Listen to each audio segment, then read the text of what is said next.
unfriendly coastal topography, dangerous rip currents are always a possibility along the southern California coasts, and swimmers are urged to use caution at all times.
He seemed like a very strong swimmer. I mean, I saw him in the water, and he looked like a machine. Yeah, you know, if you could invent a swimming machine and put a cap on it, you'd probably, you know, look like Mark.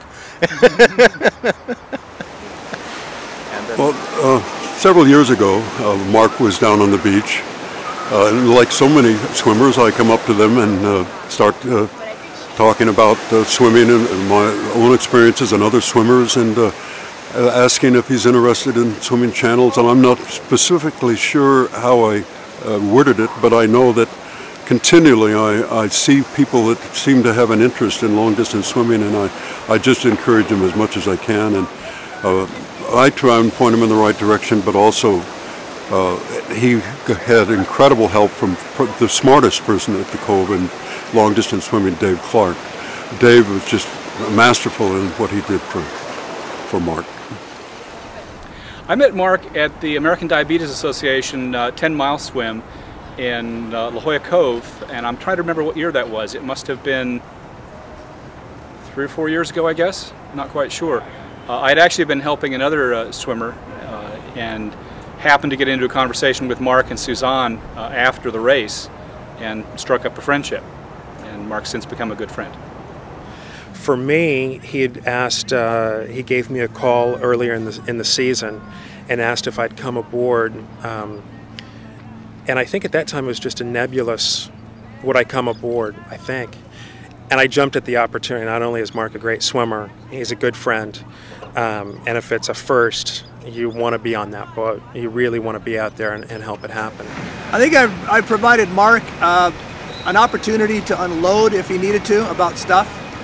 We work on technical aspect of his stroke. We had an opportunity to talk about swims coming up and what he was going to do.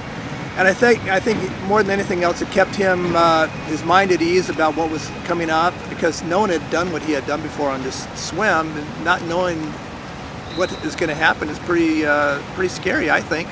So having somebody like me to refer to for technical questions or just for mental support and emotional support was pretty helpful for him. The Santa Rosa Channel meant a lot to me. I grew up in Santa Barbara, surfing, working as his beach guard, and just looking out to the Channel Islands when I was growing up. So for me, this really meant a lot. And Santa Cruz had been done, Santa Rosa had never been done. And so I picked out Santa Rosa as the target swim. And more than any other swim I think I've done, this one really meant a lot to me. In part because I grew up in Santa Barbara and because it had that kind of meaning for me.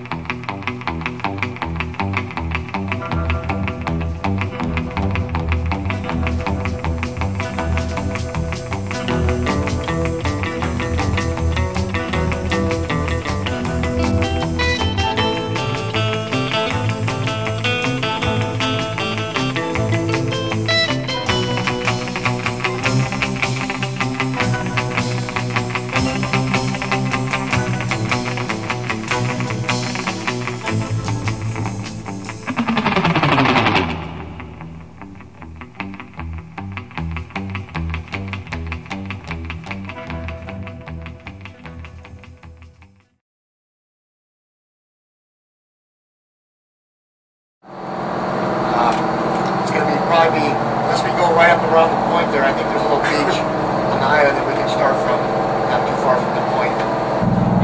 I did look at Coal Point yesterday, and just north of the point is a sandy beach. Just south of the point is about a mile of sandy beach, and then the next point is Campus Point. So there are good landing places in both north and south of Coal Point. It's a big challenge. Certainly a lot of unique individuals that I've dealt with over the years. Doing the channel crossings. We started doing them back in the early 70s. My dad was one of the first guys to start escorting swimmers across the Catalina Channel, and so I did that with him as a kid, and as I grew older I continued going with him on most of the swims, and then as I got older and got licensed I started doing them, and it's just kind of neat to see these people that are so intense and so serious about doing this. It's nice to be able to be a part of it and try to do the best I can to make their swim a success. John Pittman is a consummate professional, and whatever he thought we should do in the way of navigation, that's what we did. It's very helpful in doing a swim like this to have a clear separation of roles and to get good people that you feel you can trust. That's the one difficult thing, and then the next difficult thing is you have to actually go ahead and trust them. In John's case, that's easy. We just went where he said we should go. But his energy level will be dropping all the way across this channel. So the best thing that we can do for supporters is raise our intensity and how concentrated we are on his safety and what's happening out on the water the further time is gone. The natural reaction that we have is we get excited when he jumps in the water, and our energy level peters off as the night progresses. Ideally, I would love to keep it the same and increase it the closer we get to land. I was on the boat as an official observer, and for any of these types of swims, there are people on board just to make certain that the rules are followed. And in general, open water swimming, you start from dry land, you finish on dry land, and in between, you swim essentially nonstop without any physical assistance. There's no flotation devices, there's no propulsions like swim fins or something like that. And so the observer's role is really to make certain it's done safely, everybody's comfortable out there, and two, just to make certain that those simple basic rules aren't broken. Now, Mark's not going to break them, and most swimmers don't break them, but we're out there just to confirm that that the swimmer has achieved it. Yeah, exactly. And if he gets a cramp, he can't put his foot up on the kayak. He's got to work it out into the water. Yeah. Okay. All right. The way it works is she starts on dry land, toes dry. Although, if it turns out we're starting at an edge of a cliff, the touch could be done. But it looks like we're going to be starting at the beach. Finish on dry land, same way, toes out of the water. In between, you can't have any supporting contact. That means hanging on the edge of a kayak, that's a big cue. You can't do it. Hanging on the boat, same story. Sometimes, especially in the dark, it can happen to have a little inadvertent bump up against the side of the kayak, and that's not a DQ. I also want to, do you have anything, your personal rules, anything you don't want to hear, any things that you do want to hear, or any hand signals that you use while you swim? Now, I don't want to be asked if I'm doing okay. I only want to know the halfway point and the 2/3 way point. I don't want to know the distance I've swum. Half and 2/3? That's it. Okay. It's an endurance event for us as well. We get the luxury of resting on the boat, of getting to eat whatever we want. John's going to cook us breakfast, but we also need to pace ourselves through the night and through the morning to make certain that we can give Mark our best effort through the entire day. All right?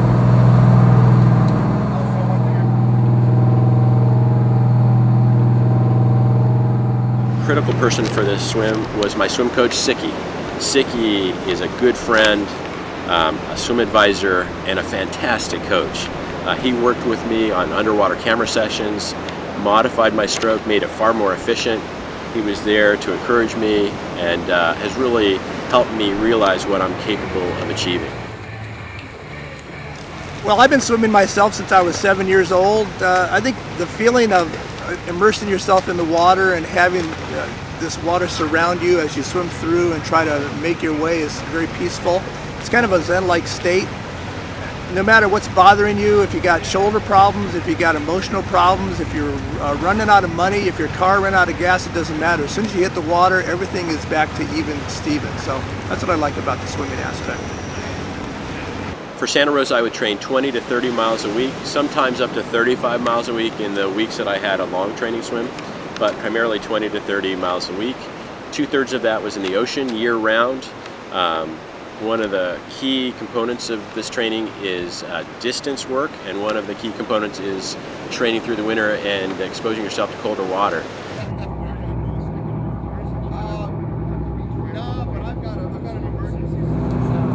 There was a long discussion among the observers. We needed to make certain that Marc followed the rules to such a degree that no one could second guess that if he were to accomplish the swim, that he didn't fake it and he didn't fudge some of the rules. So we had to get him on dry land. He had to finish on dry land. In between, he had to swim unassisted, without any flotation devices, without any propulsion devices, swim fins, or anything like that. It looked so hairy. There we are in the darkness, and these guys have to climb up in the rocks, and Phil falls, and Marc's light stick comes off, and we're debating of does he have to touch or not touch, and it looked hairy, and that was one part that was definitely memorable.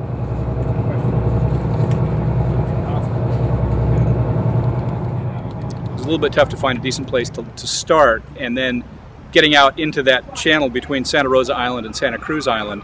It's a narrow, constricted body of water between those two islands. It's subject to strong currents, and Marc was getting pulled pretty hard by some of those currents. So actually getting away from the island and out into the middle of the channel was, it took a while. It was something of a struggle. The procedure for starting and stopping the swim was that you had to start out of the water and finish out of the water. There were discussions about possibly just starting and touching the side of the cliffs because there were sheer cliffs on Santa Rosa. But Phil and I were determined to start out of the water, and Phil was gracious enough to climb out of the water on this sharp ledge of shells and sharp rocks, and climbed out and fell over backwards because it was such a narrow ledge and then a sheer cliff. And that was just really gracious and kind of him. He was taking the risk for me.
but the water temperature just moved up to 61 degrees, which is good news. He started about 59 to 60 degrees right at the very start.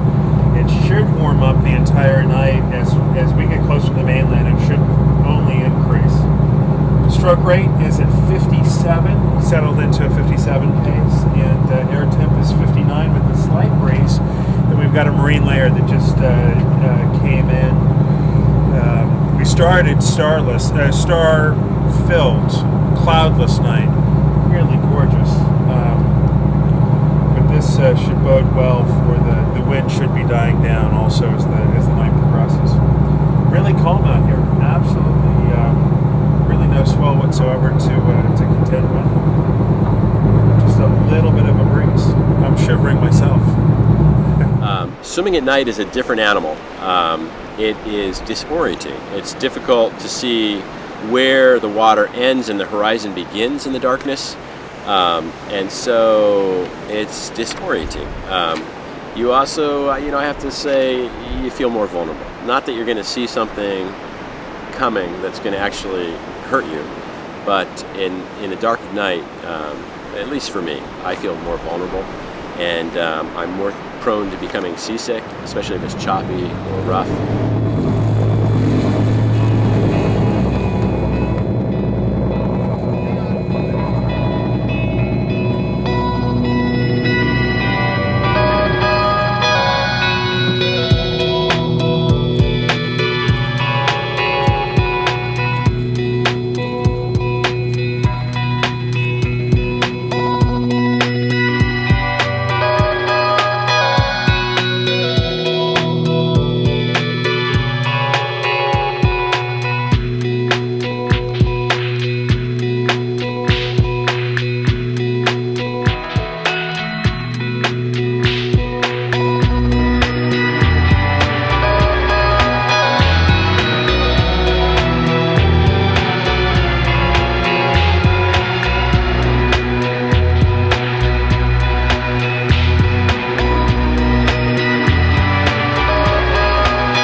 I would feed every 20 minutes.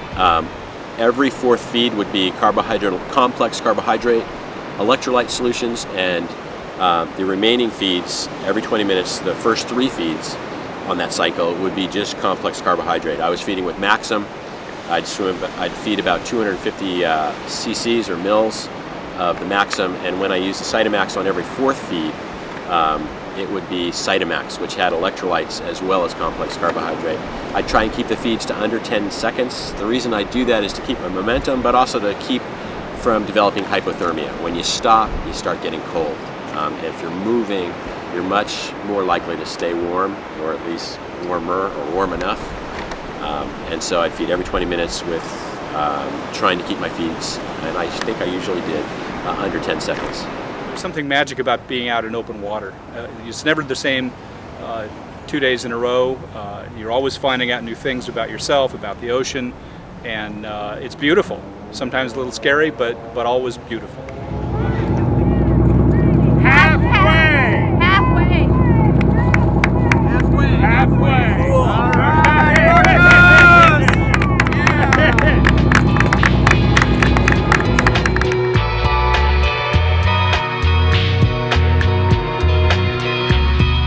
Another memorable time for me was when Suzanne came out and kayaked for me.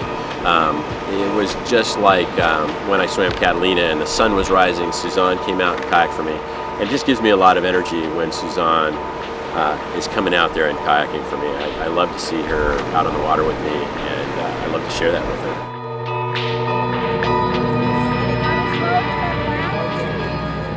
her. So we're at 7 a.m. now. Mark's been in the water for a little more than 7 hours.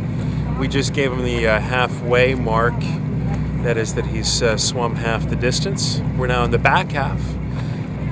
Conditions are fantastic. You know what? We couldn't ask for anything better. The water's gotten warm, 64 degrees. It's the way he's swimming right now. It's one of those things. It's only a matter of time. It'll take a while, but if he keeps swimming and at this pace, at this energy level, he's going to do it. He's going to do it. But there's a long way to go too. That's the hard part. It's just a matter of time. I can't speak for other swimmers, but my idea is to have programmed out in your mind to have positive thoughts. I have a mantra that I repeat to get rid of negative feelings, but I also say, okay, so your shoulder's hurting a little bit. You're still swimming, you're doing fine. You can get through this. You know, just shorten your stroke maybe a little bit, but everything that came up, I would have an answer for it, and also I'd sing songs to myself. Almost every stroke I'd look up in the boat and somebody would be smiling or a thumbs up. So, you know, with that kind of support and your own mental process, and you don't just learn those mental processes by yourself. Generally, a coach or other swimmers tell you how to defeat negative thoughts. When I was preparing for swims, I used to spend a lot of time listening to music in the weeks before a swim that I wanted to listen to during the swim, and simply have it ready to recall into my mind when I wanted to listen to something. And the odd thing is I found that when I changed my pace, the music I wanted to listen to changed to something with a tempo that matched my pace, and vice versa. I could make that work both ways around. My dad has definitely put time and effort into his ocean swimming. He's gone out 5 to 6 days a week, put into training for these different channels, and he would go out and swim in the ocean by himself or with a kayaker, and he's been training quite a lot.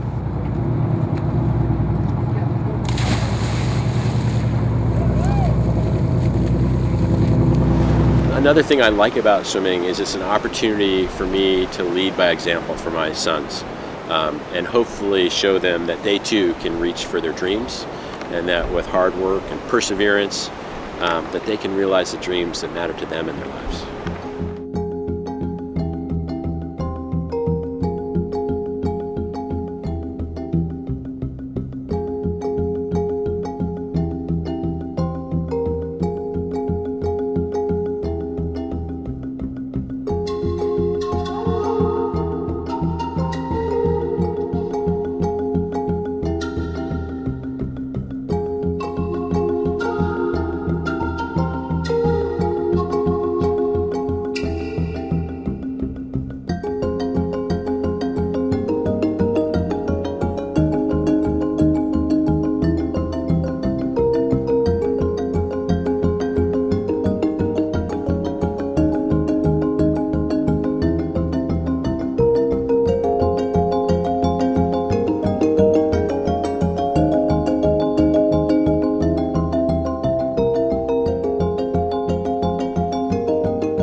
Give him a little bit of time on the beach to enjoy it, but he can't linger.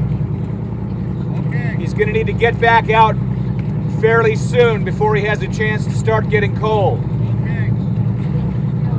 That finishing, that 2-3 miles offshore, some people get hypothermia in that stage, but that last sprint to the beach, that's tough. Finishing that swim.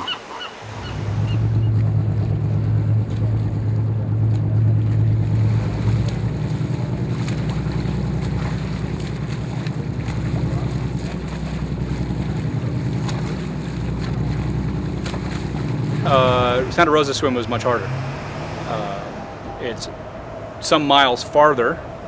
I think it was, let's see, 28 statute miles as opposed to about 21. I believe the temperature was lower.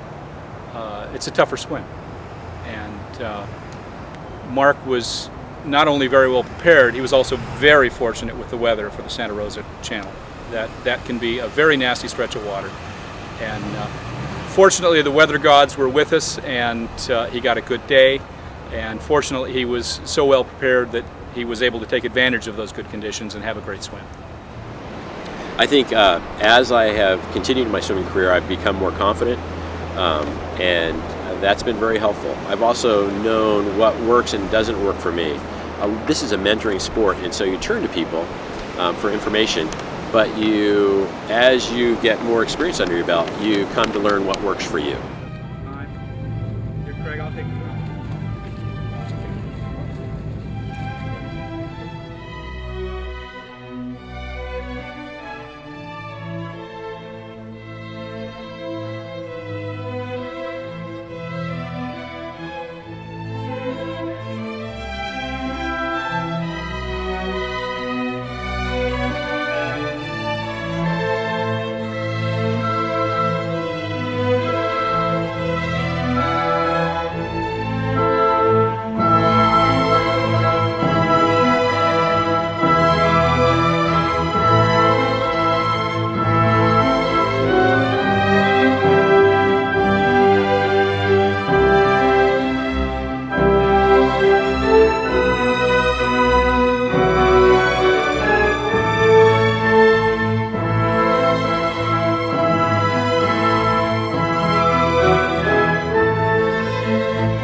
Thad, my 12-year-old, and Evan, my 7-year-old, jumped into the water and swam out to greet me, and that was fantastic. The finish was memorable because I remember coming out of the sand, feeling the warmth of the sand under my feet, and trying to walk forward, but really walking sideways. My legs just didn't work underneath me, and that's normal for these swims.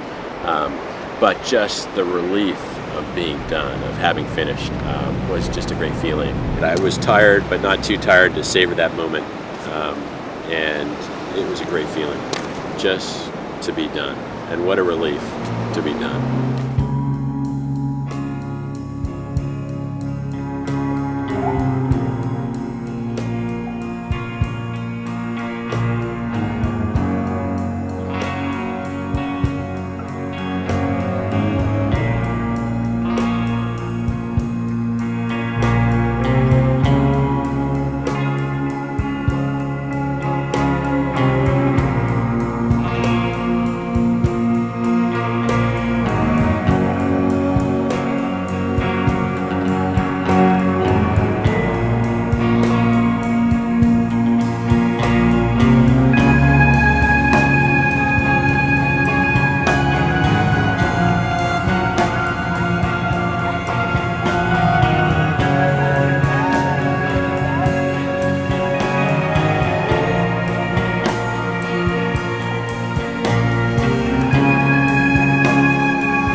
I remember finishing the Catalina Channel swim and realizing how difficult it was, and really hurting at the end of the swim, and having 10 or 15 people there to help me and wrap me in blankets, and when I got on the boat, and smiling and patting me on the back and doing anything possible to make me comfortable and happy, and that was more rewarding than hitting the beach.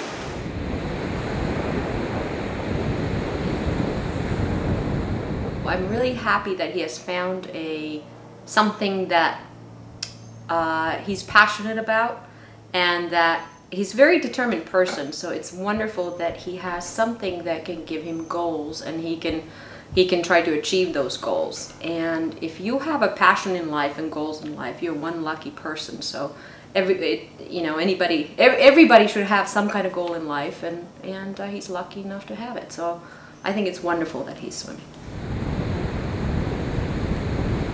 It does inspire me because I want to be an Olympic soccer player, and it inspires me to do one channel at least, but if not one, two. What I think makes channel swimming and marathon swimming different possibly from some other sports is that people go out of their way to help one another. It is a mentoring sport where people have helped me, and I in turn try and help others as they come through the ranks. I refer to it as a circle of kindness. And to me, the lengths that people go to help one another and the friendships that you make in this sport are just elegant. And to me, La Jolla Coast Swim Club and the marathon swimming community represents people at their very, very best.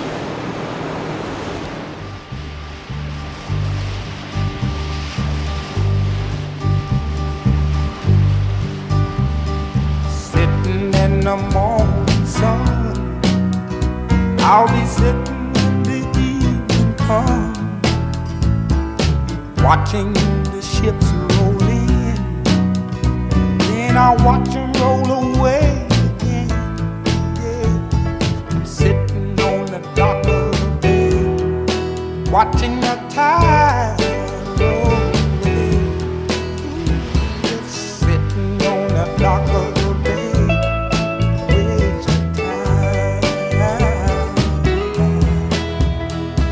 I left my home in Georgia, headed for the Frisco Bay. I've had nothing to live for, look like nothing's gonna come my way. So I'm just gonna sit on the dock of the bay, watching the tide.